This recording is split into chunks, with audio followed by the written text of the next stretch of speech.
Assalamualaikum warahmatullahi wabarakatuh. Kembali lagi kita bertemu pada video tentang materi sistem pendukung keputusan atau Decision Support System. Pada video ini akan dijelaskan mengenai metode TOPSIS. Metode TOPSIS yang saya gunakan pada penerapannya itu pemilihan access point terbaik. Sini saya angkat menentukan access point terbaik menggunakan metode Technique for Order Preference by Similarity to Ideal Solution Method atau TOPSIS method dengan metode penentuan bobot menggunakan Rank Order Centroid (ROC). Pada metode TOPSIS ini terdapat 8 langkah tahapan penyelesaian. Masing-masing saya akan jelaskan. Langsung saja kita masuk pada tahap pertama, yaitu menentukan bobot prioritas dengan metode Rank Order Centroid. Pada penentuan bobot prioritas terdapat beberapa metode. Ada analytical hierarchy process dan salah satunya juga ada Rank Order Centroid. Kenapa memilih menggunakan metode? Agar hasil bobot yang didapatkan di sini menggunakan hasil yang objektif, bukan untuk mengurangi adanya sifat subjektif pada nilai bobot yang diberikan. Rumus yang digunakan yaitu WM sama dengan 1/M sigma N sama dengan M sampai M dikali 1/N. Langsung saja di sini ada sebuah tabel yang saya buat, tabel kriteria. Ada kolom nomor kriteria, jenis, dan bobot. Sini ada 6 kriteria. Pertama, kecepatan akses, merupakan jenis benefit, transmisi, daya transmisi, juga benefit, jangkauan sudut derajat, benefit, jangkauan jarak, meter, benefit, harga dalam rupiah, itu merupakan jenis cost. Kemudian berat, satuan gram, merupakan jenis cost juga. Sini diperoleh nilai untuk kriteria kecepatan akses 0,40833 sekian. Diperoleh dengan rumus untuk kriteria pertama ini 1/1 ditambah 1/2 1/3 ditambah 1/1 ditambah 1/2 ditambah 1/3 ditambah 1/4 ditambah 1/5 ditambah 1/6, kemudian dibagi dengan jumlah total kriteria yaitu 6. Itu untuk kriteria pertama menggunakan metode centroid tadi, ini metode centroid. Kemudian berikutnya untuk alternatif untuk kriteria kedua, di sini penjumlahannya akan berkurang, jadi di sini hanya ada 5. Kemudian di sini pembagiannya itu 1/2 ditambah 1/3 ditambah 1/4 tambah 1/5 ditambah 1/6 dibagi 6 juga. Itu untuk kriteria kedua. Kemudian ketiga juga semakin berkurang lagi, yaitu 1/3 ditambah 1/4 ditambah 1/5 ditambah 1/6, kemudian hasil penjumlahannya itu dibagi dengan 6. Begitu juga dengan kriteria keempat, 1/4 ditambah 1/5 ditambah 1/6 dibagi 6. Kemudian kriteria kelima 1/5 ditambah 1/6 dibagi 6. Kemudian terakhir 1/6 dibagi 6. Kemudian masing-masing didapati di sini nilainya. Kemudian jumlah total nilai bobot yaitu 1. Lanjut pada langkah kedua, yaitu mempersiapkan matriks keputusan XIJ. Sini saya buatkan tabel terlebih dahulu untuk mempersiapkan matriks keputusannya. Alternatif ada di sebelah kiri dan kriteria ada di sebelah atas. Di sini ada 5 alternatif pilihan. Saya beri label A1 sampai A5. Dan kriterianya di sini, kemudian ada nilai masing-masing. Di sini ada nilai masing-masing kriteria per alternatif. Setelah itu didapati matriks keputusannya, yaitu dengan nilai berdasarkan baris dan kolom yang ada di tabel tadi. Oke, berikutnya yaitu pada langkah ketiga menormalisasikan matriks keputusan Rij. Rumus mencari Rij sama dengan Xij dibagi akar kuadrat dari sigma I sama dengan 1 sampai M dari Xij kuadrat. Oke, di sini ada tabel matriks keputusan, menormalisasikan matriks keputusan Rij dapati dengan rumus tadi untuk R11 yaitu alternatif pertama pada kriteria pertama. Semua rumus yang digunakan di sini sama, hanya ada referensi sel yang digunakan berbeda. Jadi saya hanya mengambil satu contoh pada R11 alternatif pertama kriteria pertama saja. Oke, di sini digunakan rumus rumusnya itu di sini referensinya F25 yaitu nilai dari elemen pertama untuk alternatif pertama kriteria pertama yaitu 300, kemudian dibagi dengan akar kuadrat dari jumlah pangkat 2 dari masing-masing alternatif di kriteria pertama. Di sini rumusnya F25 yaitu 300, kemudian dibagi dengan akar pangkat 2 dari total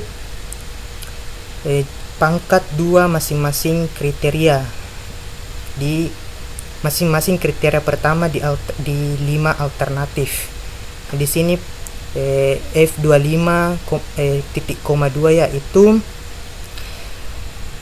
di F25 sendiri yaitu 300, kemudian dipangkat 2kan, kemudian dijumlahkan dengan 300 dipangkat 2kan lagi, di bawah juga dijumlahkan pangkat 2 dari 300, kemudian dijumlahkan pangkat 2 dari 100 dan dijumlahkan pangkat 2 dari 1750. Kemudian jumlahnya itu diakar kuadratkan, kemudian tadi pertama itu adalah nilai 300 dibagi dengan akar kuadrat yang tadi, sehingga diperoleh di sini elemen pertama untuk R11 yaitu alternatif pertama kriteria pertama dapati nilai 0,1640913 sekian. Itu seterusnya sehingga diperoleh nilai sehingga lengkaplah nilai pada penormalisasian matriks keputusan Rij ini. Pada langkah keempat, menghitung matriks ternormalisasi terbobot atau Vij. Rumus Vij yaitu sama dengan Wj dikali Rij. Apa itu I dan J? I ini adalah alternatif dan J ini adalah kriteria. Jadi ini Vij sama dengan Wj. Wj itu ada di langkah pertama tadi. Sini Wj untuk kriteria, kemudian Rij itu pada langkah ketiga yang baru saja dikerjakan tadi, sehingga diperoleh di sini untuk elemen pertama sama seperti tabel sebelumnya. Semua rumus digunakan sama, jadi saya hanya menggunakan referensi sel. Saya hanya menjelaskan referensi sel untuk alternatif pertama pada kriteria pertama. Jadi di sini F14 itu adalah nilai Wj yaitu nilai W1, nilai kriteria pertama 0,40833 sekian, kemudian dikalikan dengan B39. Di sini B39 yaitu yang ada di tabel matriks menormalisasikan matriks keputusan tadi R11, sehingga didapat nilai di sini untuk Vij yaitu V11 0,06700395 dan begitu seterusnya menggunakan rumus yang ada di sini. Kemudian lanjut pada langkah kelima, yaitu mencari solusi ideal positif positif dan solusi ideal negatif A minus. Solusi ideal positif di sini dilihat ada rumus, yaitu max I V dikali max I dari Vij. Kemudian itu untuk ini di sini harus diperhatikan solusi ideal positif, benefit dan cost. Jika dia adalah solusi ideal positif, maka untuk benefit yang dicari adalah nilai tertinggi atau nilai max. Kemudian untuk cost yang dicari itu adalah nilai untuk di ideal positif, cost sebagai nilai terkecil yang dicari. Kemudian kalau untuk solusi ideal negatif, maka nilai terkecil dari benefit itu yang diambil dan nilai terbesar dari cost yang diambil untuk solusi ideal negatif. Dan di sini untuk mencari A1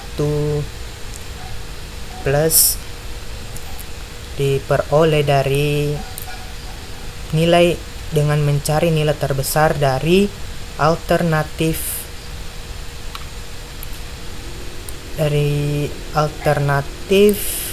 dari kriteria pertama pada matriks ternormalisasi terbobot, itu pada langkah keempat tadi dicari nilai tertingginya. Ini untuk benefit pada solusi ideal positif, sehingga diperoleh pada A1 plus yaitu 0,39085635. Berikutnya juga ini untuk benefit pada solusi ideal positif A2 plus dicari nilai maksimal, sehingga didapat di sini 0,1164668, yaitu sampai pada A6 plus, A6 positif. Kemudian dilihat di sini ada cost untuk solusi ideal positif, maka dicari nilai terendahnya atau nilai min, hingga didapat semua nilai masing-masing untuk A plus di sini, A positif. Kemudian untuk solusi ideal negatif, maka untuk yang benefit dicari nilai terendahnya.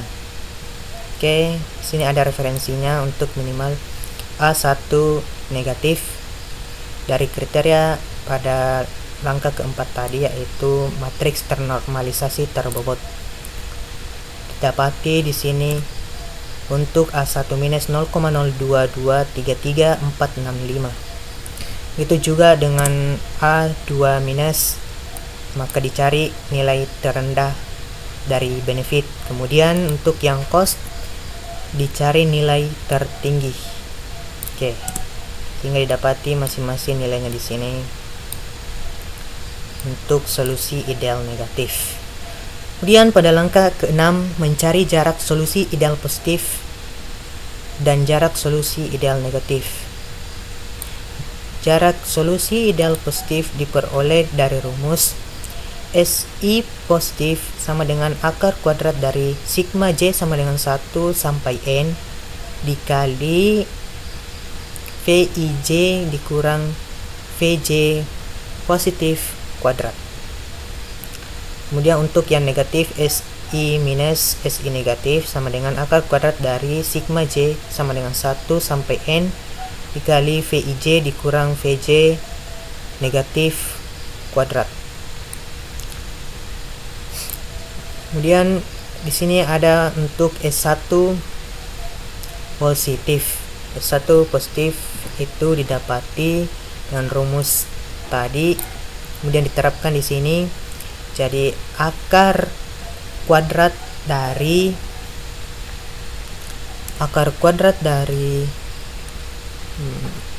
jumlah akar kuadrat dari jumlah keseluruhan nilai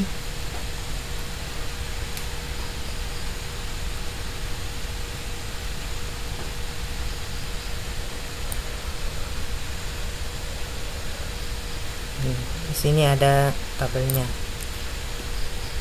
itu akar kuadrat dari jumlah keseluruhan nilai dari masing-masing matriks ternormalisasi terbobot dikurangkan dengan solusi ideal positif pada langkah kelima tadi, kemudian setelah itu dikuadratkan, kemudian dijumlahkan lagi dengan di sini ada C kriteria kedua dikurangkan dengan alternatif A2 positif di sini, setelah itu dikuadratkan. Begitu seterusnya sampai C3 dikurang dengan A3 positif, kemudian dikuadratkan. C4 A4 dikurang A4 positif, kemudian dikuadratkan. Kemudian C5 di sini dikurang A5 positif, kemudian dikuadratkan. Kemudian di sini ada C6 dikurang A6 positif, kemudian dikuadratkan. Setelah itu dijumlahkan keseluruhan nilainya, kemudian dicari nilai dari akar kuadrat pada hasil perhitungan itu, sehingga diperoleh di sini untuk S1 positif atau jarak solusi ideal positif didapati 0,33963575. Begitu juga dengan S2 positif. Di sini di hasil dari keseluruhan penjumlahan akar kuadrat dari pangkat 2 untuk C1 dikurang dengan A1 positif, kemudian dikuadratkan. Itu seterusnya dijumlahkan C2 A2 positif, C3 A3 positif, C4 A4 positif, C5 di sini A5 positif, C6 A6 positif, kemudian dikuadratkan masing-masing. Sini dikuadratkan masing-masing dan dijumlahkan keseluruhannya, kemudian dicari nilai akar kuadratnya. Itu untuk mencari jarak solusi ideal positif untuk S2. Kurang lebih sama begitu seterusnya sampai S5 positif. Kemudian kurang lebih sama juga dengan solusi ideal negatif.